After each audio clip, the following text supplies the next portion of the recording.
प्रिय विद्यार्थियों नमस्कार। जेमिनी क्लासेस से मैं सूरज तिवारी। हम लोग वीडियो के पहले भाग में गणित के दूसरे मॉडल पेपर के जितने भी बहुविकल्पीय प्रश्न थे उनको हल कर चुके थे। आइए इस दूसरे पार्ट में हम लोग उसी मॉडल पेपर के बाकी बचे 50 नंबर के प्रश्नों को हल करेंगे। आइए चलते हैं बच्चों। हमारे खंड बा का पहला सवाल कह रहा है कि सिद्ध कीजिए एक त्रिभुज की एक भुजा के मध्य बिंदु से होकर दूसरी भुजा के समांतर खींची गई रेखा तीसरी भुजा को समद्विभाजित करती है। आइए देखते हैं इस सवाल को हम लोग कैसे हल करेंगे। ठीक है,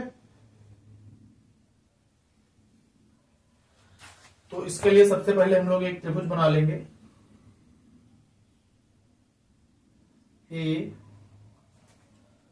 बी सी। हमसे कहा गया है कि इसके मध्य बिंदु से होकर जाने वाली दूसरी भुजा के समांतर जो रेखा है उसके बारे में। तो हमने एक रेखा भी बना ली, इस रेखा का नाम है डी ई। ठीक, हमने क्या माना है कि भुजा ए बी का जो मध्य बिंदु है वो डी है। ठीक, तो लिखेंगे हम जानते हैं कि हम जानते हैं कि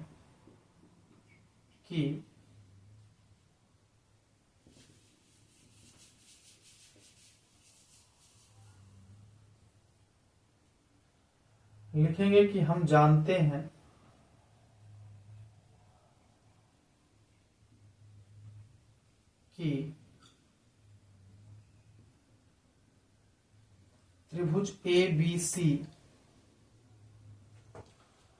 में भुजा ए बी का मध्य बिंदु डी है। ठीक,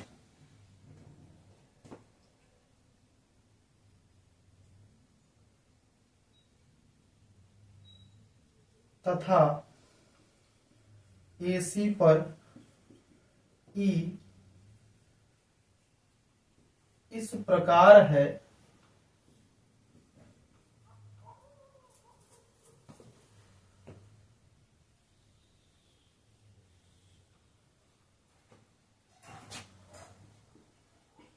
कि ये DE क्या है, BC के पैरेलल है। DE parallel BC। ठीक, पैरेलल का मतलब ये दोनों इसके समांतर है। तो चलिए प्रमेय, इसलिए मूलभूत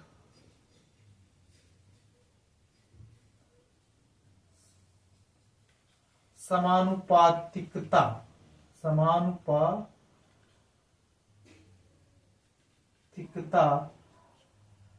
की प्रमेय से।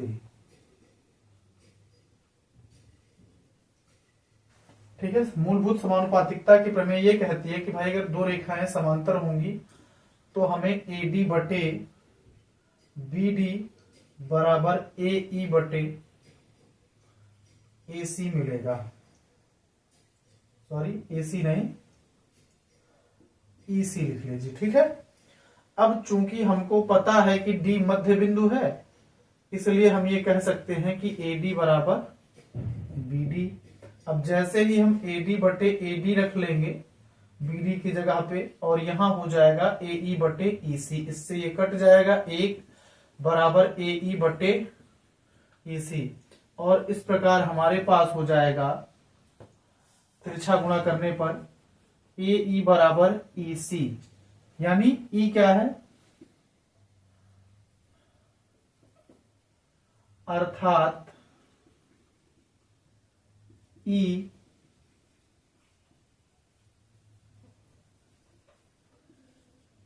AC का मध्य बिंदु है। AC का मध्य बिंदु है। ठीक है, इस प्रकार से सिद्ध हो गया कि ये इसको क्या करती है, तीसरी भुजा को मध्य बिंदु पर काट देती है। ठीक, आइए बढ़ते हैं दूसरे सवाल की तरफ। हमारा दूसरा सवाल कह रहा है द्विघात समीकरण ज्ञात कीजिए जिसके मूल 3 और 1/3 हो। हमको दिया है अल्फा बराबर 3 और बीटा बराबर 1/3, तब द्विघात समीकरण बराबर, इसका फार्मूला होता है x² minus alpha plus beta into x plus alpha beta बराबर 0। तो भैया अल्फा प्लस बीटा यानी x² minus 3 plus 1/3 x plus 3 गुणे 1/3 बराबर 0। कट जाएगा ये, 3 Trika 9 1 10/3, x² minus 10/3 x plus 1 बराबर 0। यह भी आंसर हो जाता है। इसको मॉडिफाई करना चाहें हम लोग तो लिख सकते हैं 3x² माइनस 10x प्लस 3 बराबर 0। ये हमारा क्या हो जाएगा, आंसर हो जाएगा। आइए बढ़ते हैं दूसरे सवाल की तरफ। हमारा अगला सवाल कह रहा है कि बिंदुओं a 1,3 b बराबर -4,6 को मिलाने वाले रेखाखंड को 2:1 के अनुपात में अंतः विभक्त करने वाले बिंदुओं के निर्देशांक ज्ञात कीजिए। देखिए भैया एक रेखा है ए बी, जिसमें ए के निर्देशांक आपके पास हैं 1,3 और बी के निर्देशांक हैं -4,6। इनको बांटने वाला कोई पॉइंट सी है जिसका मैं मान लेता हूं x और ये y। इसको बांट रहा है 2:1 में, यानी m1 बराबर 2 और m2 बराबर 1। फार्मूला लगाएंगे यहाँ पे भैया xy बराबर m1 x2 plus m2 x1 बटे m1 plus m2 comma m1 y2 plus m2 y1 बटे m1 प्लस m2। ये हमारा फार्मूला होता है। लगा लीजिए, m1 की वैल्यू 2 है, x2 की वैल्यू -4 है, प्लस m1 की m2 की वैल्यू 1 है और x1 की वैल्यू भी क्या है 1 है, बटे 2 प्लस 1 कामा 2 गुणे y2 की वैल्यू हमारे पास 6 है, प्लस m1 की m2 की वैल्यू 1 और y1 की वैल्यू है 3 बटे 2 प्लस 1 -8 प्लस 1/3 कामा 6 दूनी 12 प्लस 3/3।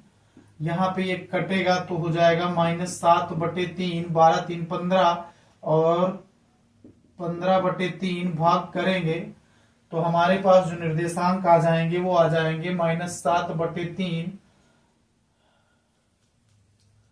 x कामा y -7/3 कामा 5।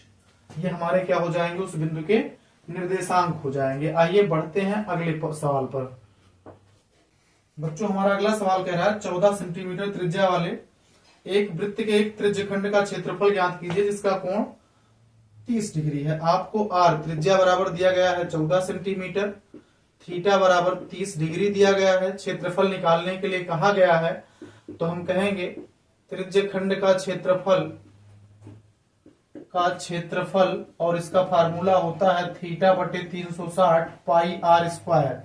30/360 गुणे 22/7 गुणे 14 गुणे 14, 7 दूनी 14, 12 तिहाई 36, ठीक है, यानी 1/12 गुणे 22 गुणे 2 गुणे 14, 2 छंगे 12, 2 तिहाई 6, 2 सत्ते 14।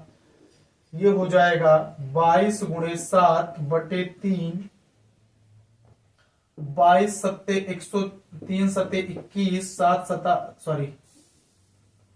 22 सत्ते 154/3 सेंटीमीटर स्क्वायर। यही हमारा क्या हो जाएगा, क्षेत्रफल हो जाएगा। ठीक है, आइए बढ़ते हैं अगले सवाल की तरफ।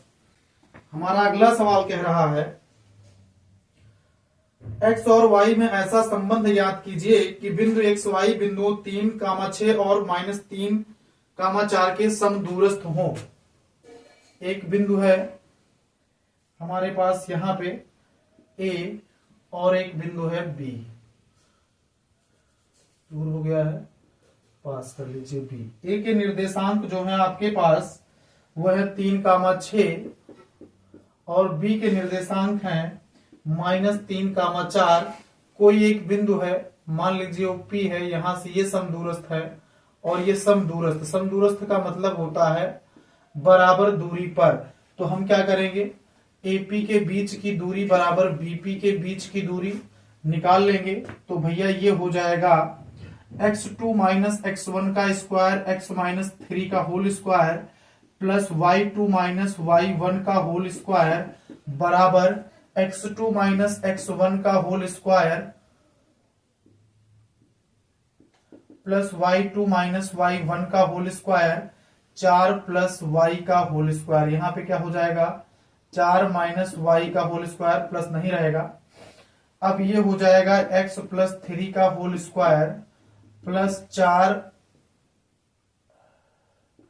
माइनस y का होल स्क्वायर अंडर रूट में, और इधर हो जाएगा x माइनस 3 का whole square plus y minus 6 का होल स्क्वायर। ठीक है, थोड़ा पास पास लिख उठा है तो इसको हम लोग थोड़ा दूर लिख लेते हैं।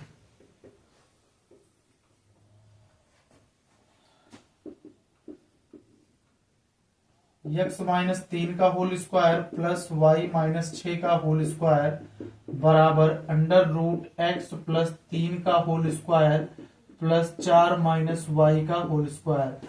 हम क्या करेंगे, दोनों पक्षों का वर्ग करेंगे। दोनों पक्षों का वर्ग करने पर, दोनों पक्षों का वर्ग करेंगे तो इनके स्क्वायर कट जाएंगे। ठीक है, इनके स्क्वायर क्या होंगे, कट जाएंगे। एक लाइन लिख लीजिए, x माइनस 3 का whole square plus y minus 6 का होल स्क्वायर पूरे का होल स्क्वायर बराबर x प्लस 3 का whole square plus 4 minus y का होल स्क्वायर, और इधर पूरे का होल स्क्वायर, इससे ये कट जाएगा।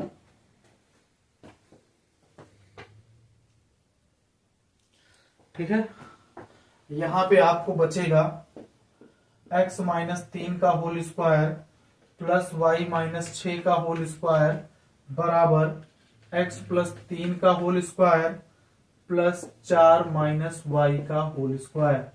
कर लीजिए, x स्क्वायर प्लस 9 प्लस 3 दूनी 6y, सॉरी 6x हो जाएगा यहाँ पे, plus y square plus 36 minus 12y बराबर x स्क्वायर प्लस 9, यहाँ पे भैया माइनस 6x रहेगा, यहाँ पे प्लस 6x प्लस 4 चौके 16 plus y square plus minus 8y। पक्षांतर कर लीजिए,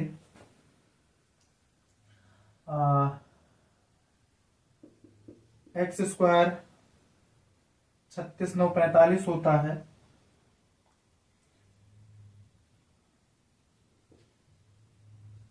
ये हैं दोनों, प्लस 45 माइनस 6x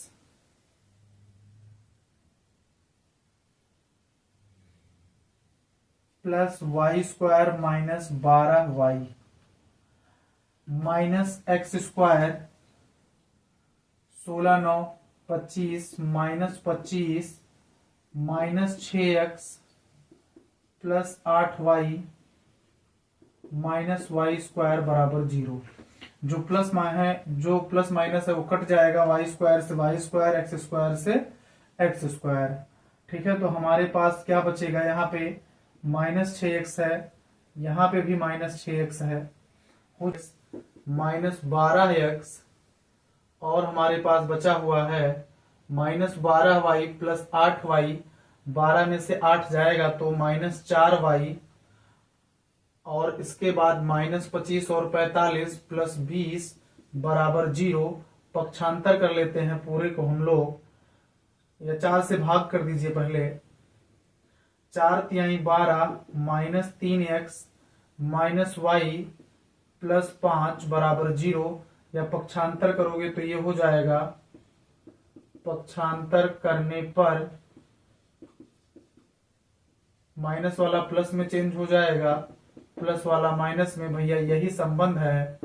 ठीक है, यही क्या हो जाएगा, संबंध। इस प्रकार से सवाल लग जाता है। आशा करते हैं आप सवाल समझ पाए होंगे। अगर सवाल समझ में आ रहा है तो आप वीडियो को क्या कीजिए, लाइक कीजिए, चैनल को सब्सक्राइब कीजिए और अपने मित्रों में भी शेयर कीजिए। ठीक है, आइए बढ़ते हैं अगले सवाल की तरफ।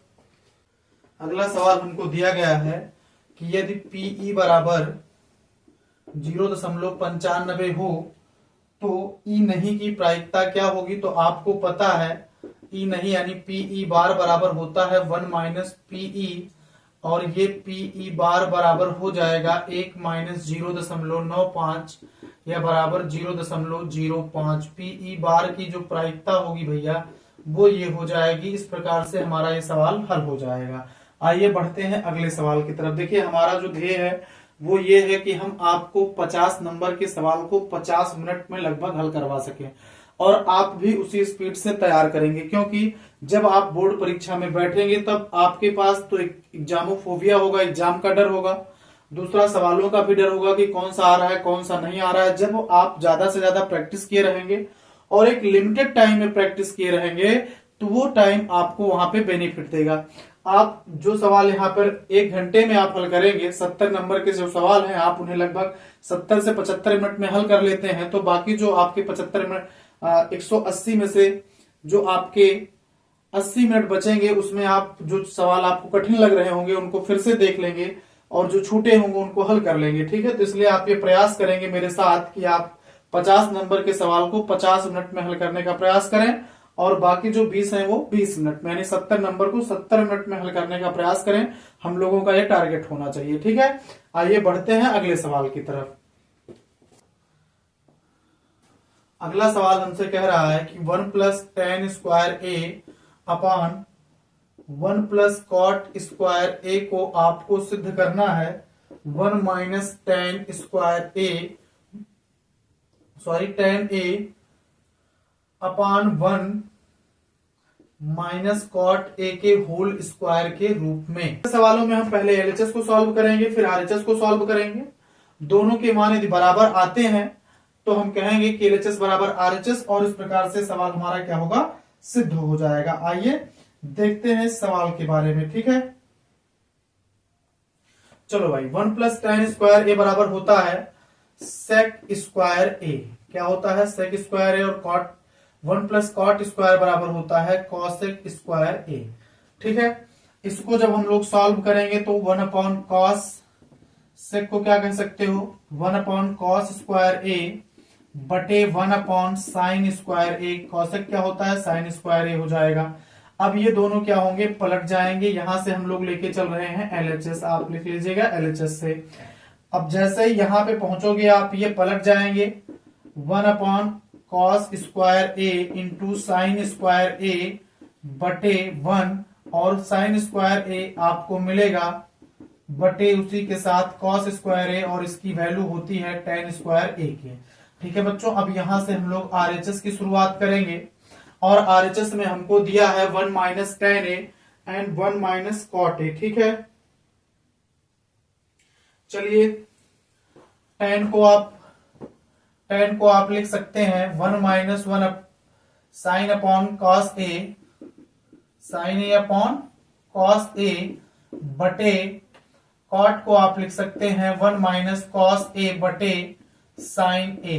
ठीक है, इतना हो गया आपसे।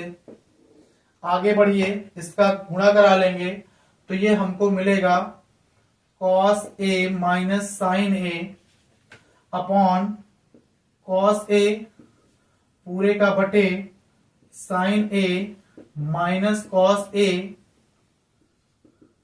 बटे साइन ए, और इसका होल स्क्वायर यहाँ पे तो छूट गया है, पूरे का होल स्क्वायर लगाने को तो लगा देता हूं मैं बाद में। ठीक, चलिए अब ये भी भैया क्या होगा, पलट जाएगा कॉस ए माइनस साइन ए बटे कॉस ए इंटू, यहां से हम लोग माइनस कॉमन कर लेंगे तो ये हो जाएगा पलटेगा तो पहले तो आएगा साइन ए बटे माइनस कॉमन कर लो तो कॉस ए माइनस साइन ए, इससे ये कट जाएगा और इसका माइनस इसके साथ चला जाएगा तो ये होगा माइनस साइन ए बटे कॉस ए का होल स्क्वायर, और माइनस साइन ए बटे कॉस ए को आप लिख सकते हैं टेन ए और tan a के होल स्क्वायर को हम लिखेंगे tan स्क्वायर a।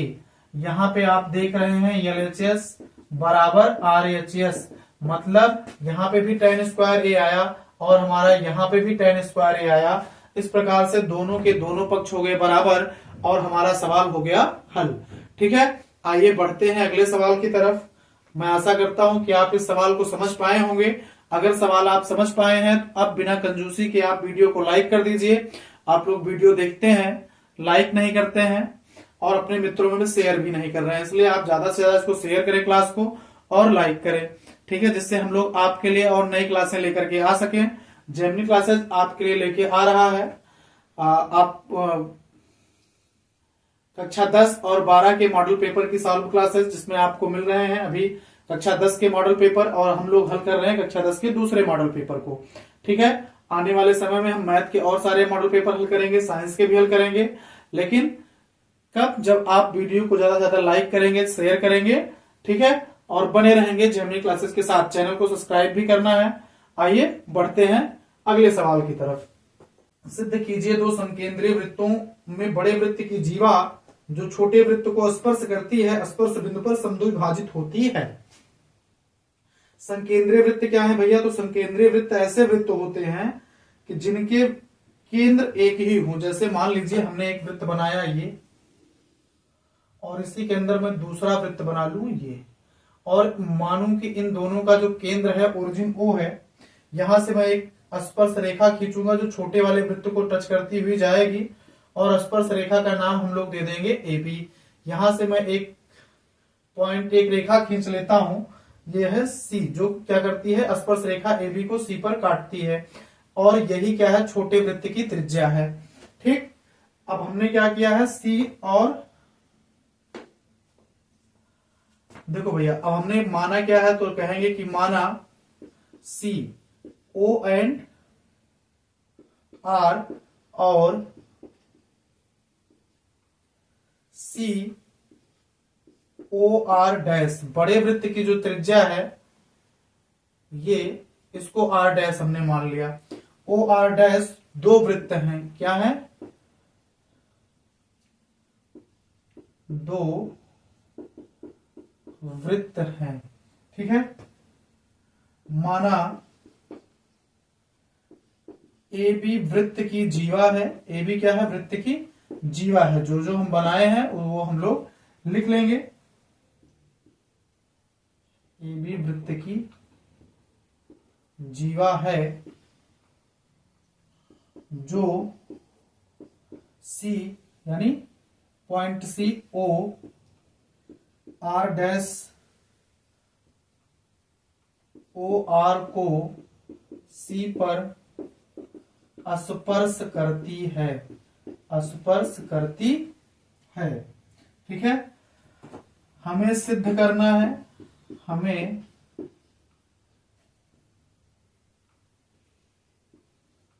सिद्ध करना है AC बराबर BC। आपको यह सिद्ध करना है कि जो ये त्रिज्या है वो स्पर्श रेखा को समद्विभाजित करती है। ठीक है, तो चलिए देखते हैं। इसके लिए आप क्या करेंगे? तो इसके लिए भैया हम क्या करेंगे, OC को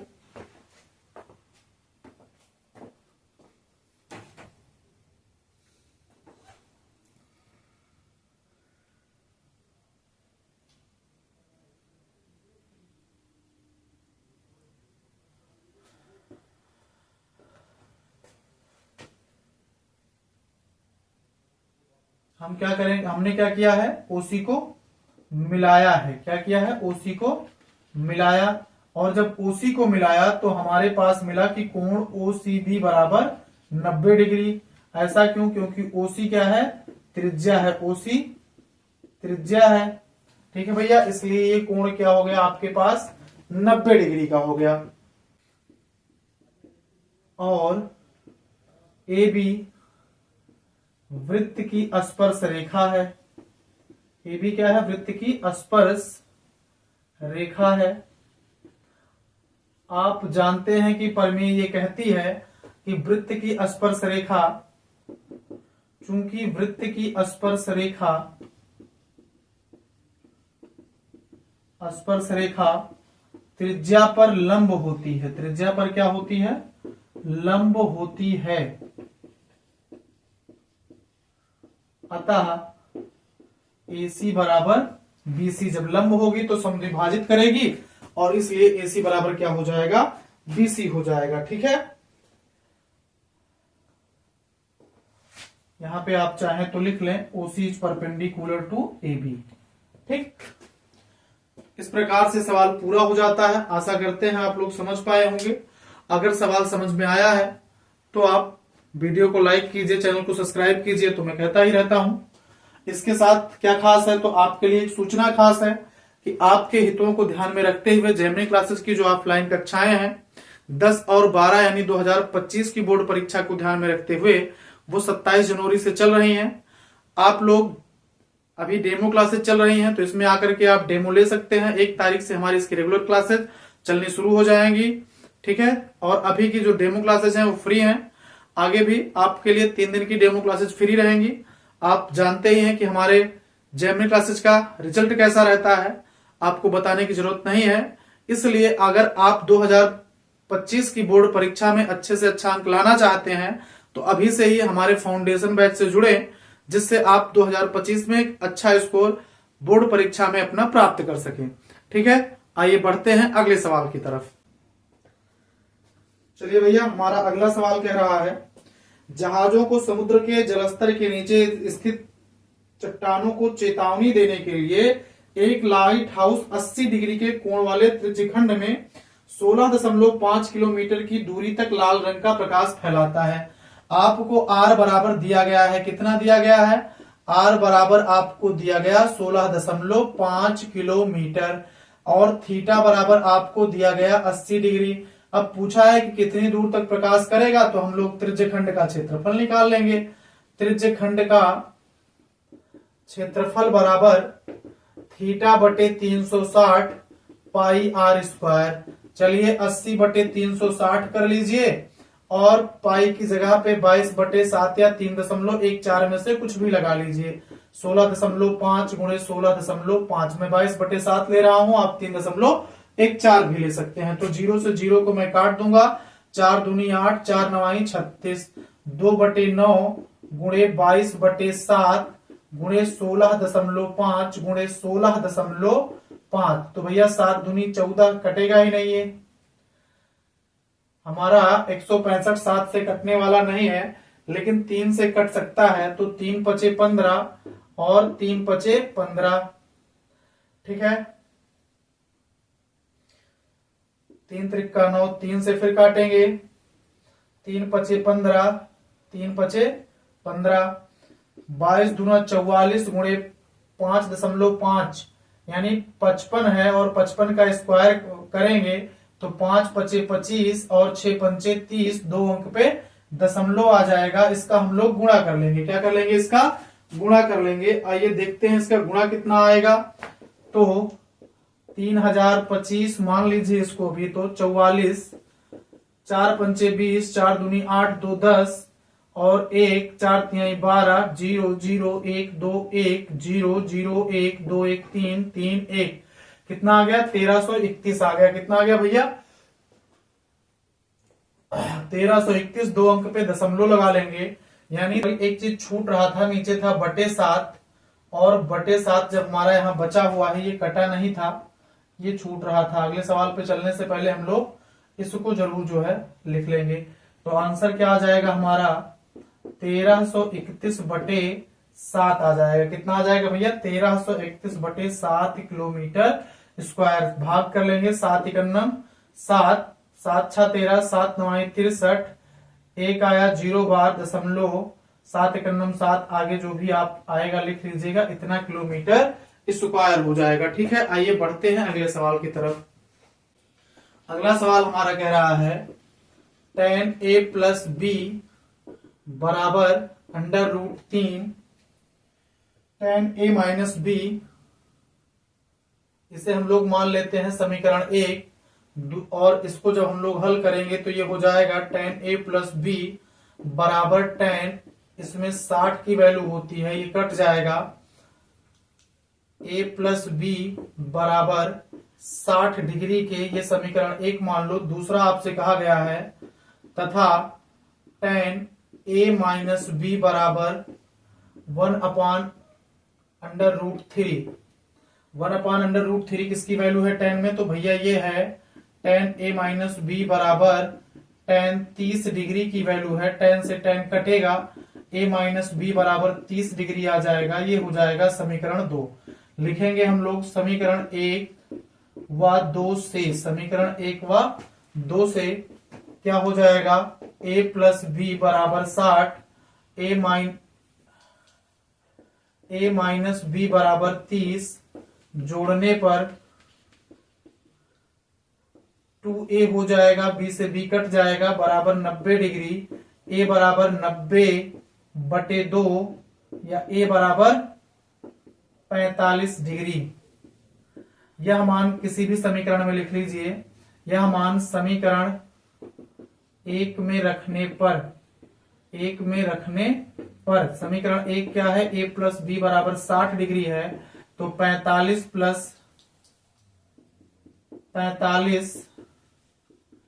प्लस बी बराबर 60 डिग्री। पक्षांतर कर लेंगे। क्या करेंगे?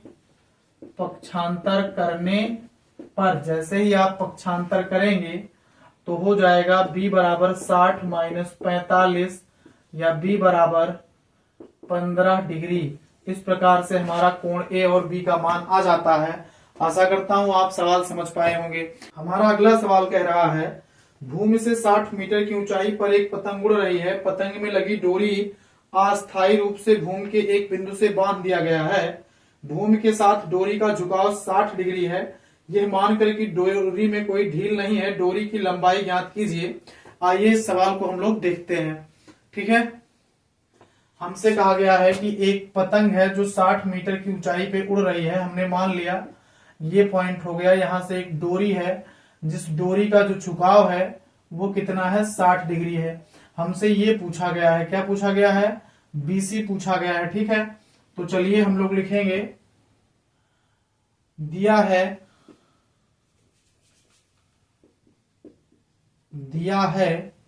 थीटा बराबर 60 डिग्री।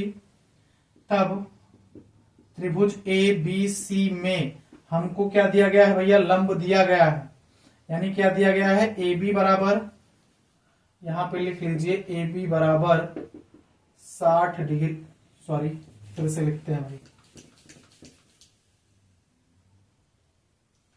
चलिए, हमको जो दिया गया है लिख लेते हैं। दिया है थीटा बराबर 60 डिग्री और AB बराबर 60 मीटर या सेंटीमीटर, जो भी कहिए, 60 मीटर। सॉरी, AB बराबर 60 मीटर है। ठीक है, तब त्रिभुज ABC में हम लगाएंगे साइन C बराबर लंब बटे कर्ण। चूंकि कर्ण निकालना है तो यहां पे रखिए भैया साइन 60 डिग्री बराबर लंब की वैल्यू है 60 बटे कर्ण यानी BC। कर्ण यानी BC साइन 60 की वैल्यू आप जानते हैं, √3/2 बराबर 60 बटे कर्ण। और कर्ण बराबर क्या हो जाएगा? तो पक्षांतर हो जाएगा। कर्ण बराबर हो जाएगा 60 बटे √3/2 और इसका मामला सेट होगा कुछ ऐसे। कर्ण नहीं लिखेंगे हम लोग, BC लिख रहे थे यहाँ पे। चलो BC ही लिखते हैं। ठीक है, BC बराबर अब 60 गुणे, यहां नहीं लिखते हैं, BC बराबर 60 गुणे 2/√3 और भैया क्या होगा? 20 गुणे 3 लिख सकते हो इसको। अगली लाइन में देख लो, 20 गुणे 3 गुणे 2 बटे √3। √3 से 3 को काटोगे 3 आएगा, ये हो जाएगा 40 √3। BC की लंबाई जो होगी क्या हो जाएगी? 40 √3। √3 से 3 को भाग देने पर √3 ही आता है। ठीक, आइए बढ़ते हैं अगले सवाल की तरफ। अगला सवाल हमसे कह रहा है कि एक भिन्न 1/3 हो जाती है जब उसके अंश में एक जोड़ दिया जाता है, और वह 1/4 हो जाती है जब उसके हर से एक घटाया जाता है। तो भिन्न ज्ञात कीजिए। ऐसी दशा में हम चलिए भैया, ऐसे सवाल में हम लोग कहते हैं कि माना हर बराबर x तथा अंश बराबर y, तब भिन्न बराबर x बटे y। पहली शर्त हमसे ये कह रही है, अगर हम x बटे y में यानी इसके अंश में एक जोड़ दें तो यह 1/3 हो जाती है। क्या करेंगे यहाँ पे ऐसी कंडीशन में? तिरछा गुणा कराएंगे। 3x + 3 बराबर y, समीकरण नंबर 1। दूसरी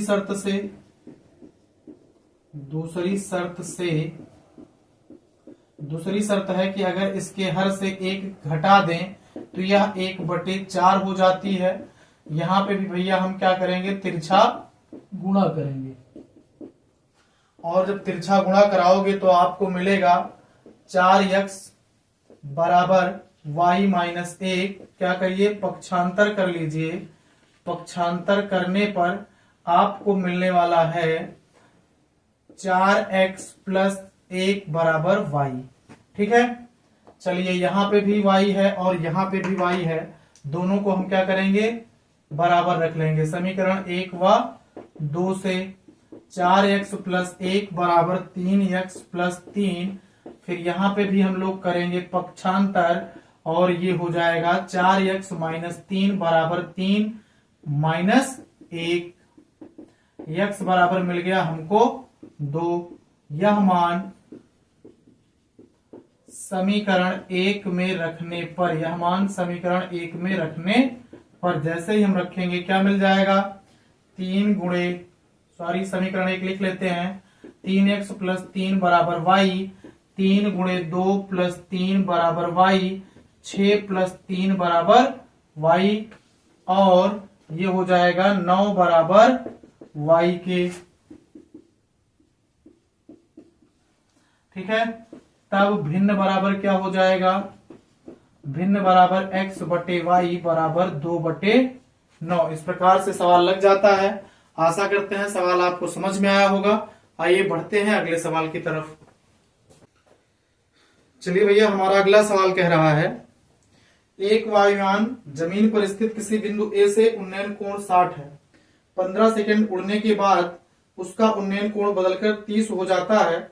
यदि वायुयान 1500√3 मीटर की निश्चित ऊंचाई पर उड़ रहा हो तो उसकी चाल किलोमीटर प्रति घंटा में ज्ञात कीजिए। चलिए ठीक है, देख लेते हैं। ठीक,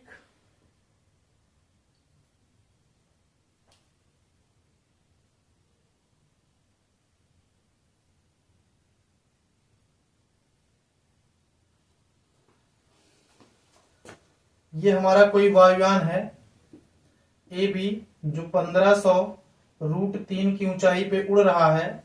यहां से कोई बिंदु C है और इस बिंदु C का इसके साथ कोण था 30 डिग्री। अब ये 15 सेकंड उड़ता है और 15 सेकंड उड़ने के बाद पहुंच जाता है यहाँ पे बिंदु D पर, और इसका जो कोण है वो कितना हो जाता है? 60 डिग्री हो जाता है। हमसे पूछा गया है यहां से यहां तक आने में इसको लगे हैं 15 सेकंड, तो पूछ रहा है कि किस स्पीड से उड़ रहा है। हमसे पूछा गया है कि इसकी स्पीड बता दीजिए कितना है। ठीक है, आइए देखते हैं। तो भैया चित्र से हमको ये दिख रहा है कि AB बराबर DE बराबर 1500√3 है। ठीक है, दैट इज क्लियर। अब सबसे पहले हम लोग लेंगे त्रिभुज, कट तो नहीं रहा।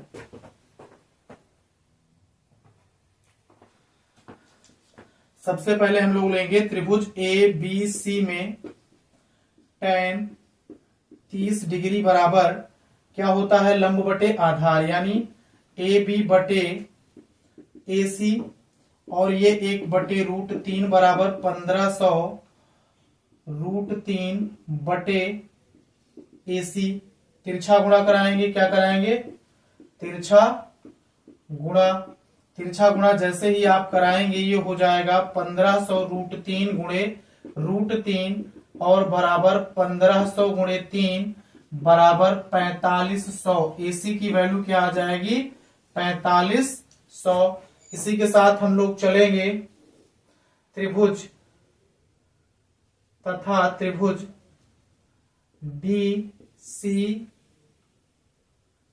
DCE में यहां पे लगाएंगे। यहां पे एक चीज संशोधित कर लीजिए, DACB है।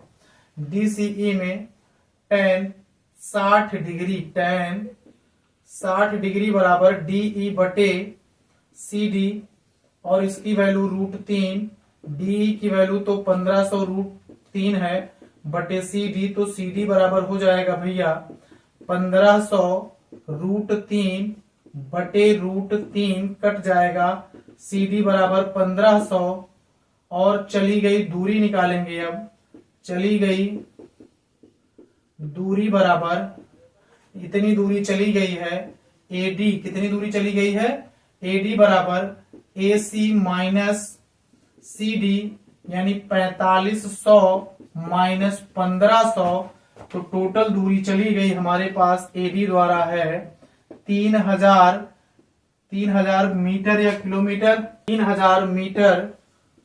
ऐसी स्थिति में चाल बराबर हो जाएगा दूरी बटे समय, तो 3000 बटे समय है 15, 15 दूना 30, चाल हो जाएगी 200 मीटर पर सेकेंड। ये हमारा आंसर हो जाएगा।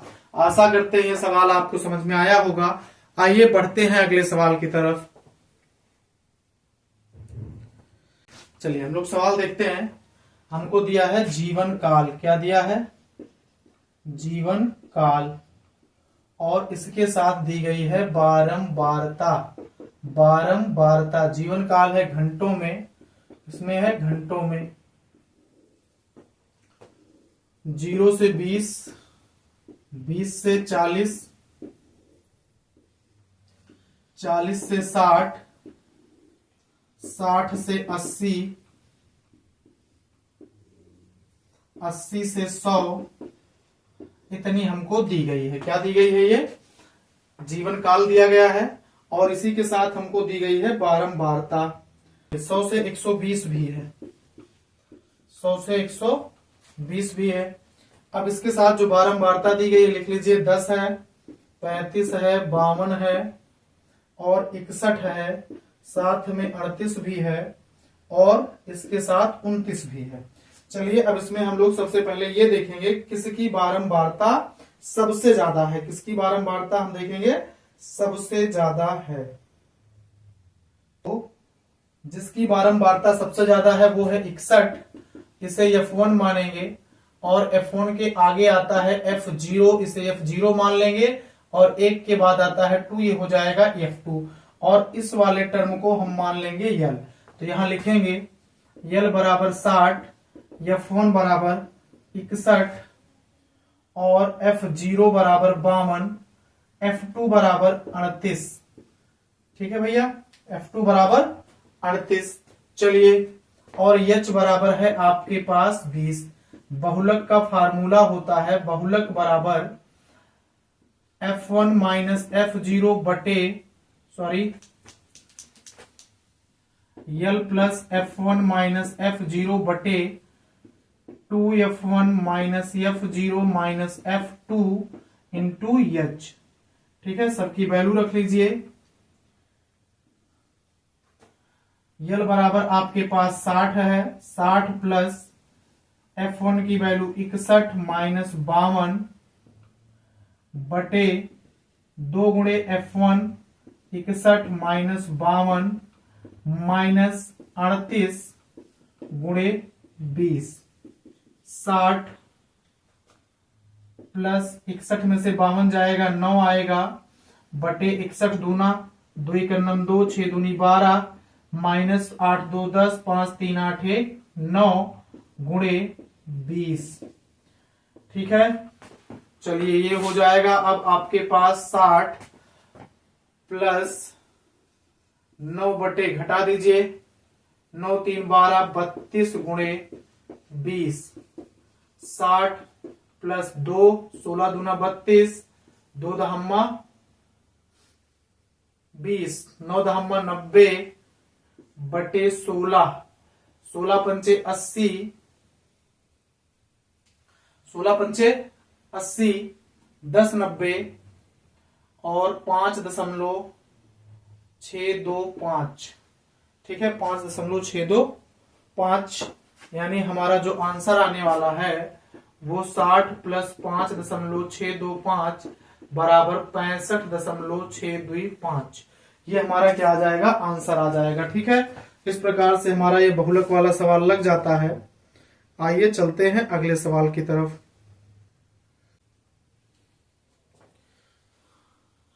अगला सवाल हमारा आज का अंतिम सवाल है, जिसमें ये कहा जा रहा है कि एक पेटी में 90 डिस्क हैं, जिस पर 1 से लेकर के 90 तक की संख्याएं अंकित हैं। यदि आप इस पेटी से एक डिस्क यादृच्छिक निकालते हैं तो उसकी प्रायिकता ज्ञात कीजिए कि 2 अंकों की संख्या होगी। पहला उसने कहा कि 2 अंकों की संख्या होगी, 1 से लेके 2 3 डॉट डॉट 90 तक संख्याएं लिखी हुई हैं।